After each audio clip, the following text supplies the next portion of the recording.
இன்னும் 2 மாசத்துல ஆட்சி கழிச்சுட்டு எலெக்ஷன் வைப்பாங்க போல இருக்குதுங்க. கட்சிக்குள்ள உங்களுக்கு சீட்டு கிடைக்கவே கிடைக்காதுன்னு பேசிக்கிறாங்க. அப்படியே கிடைச்சாலும் ஜனங்க உங்களுக்கு ஓட்டு போட மாட்டாங்க. நான் ஒண்ணுமே பண்ணலையாடா? அதானுங்க, ஏதாவது பண்ணா தானே போடுவாங்க. நீங்க தான் ஒண்ணுமே பண்றது இல்லையே. மணியா, மனசாட்சியை பார்த்து சீட்டு கொடுத்ததுல உன்னோட பீரியட்ல இப்ப டெண்டர் சிஸ்டம்.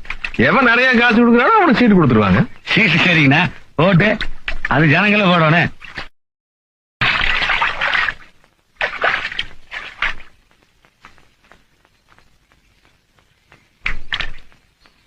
குறை 30 வருஷமா கட்சியில் இருக்கிறவன் நானு.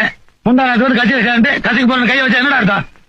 வேறப்பா சண்டை போட்டுக்கிறீங்க. அதுக்காக அவன் உரிமை எப்படி விட்டு கொடுக்க முடியும்? இவனை எல்லாம் கட்சியில வைக்க வேண்டிய இடத்துல வைக்கணுங்க. அதுக்குல்லப்பா இப்ப என்னமோ பேசிட்டு இருந்த மாதிரி. என்னது? என்னடா சண்டை போட்டதும் மறந்து போச்சுங்க.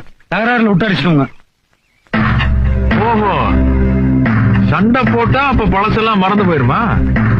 அப்ப ஜனங்களுக்கு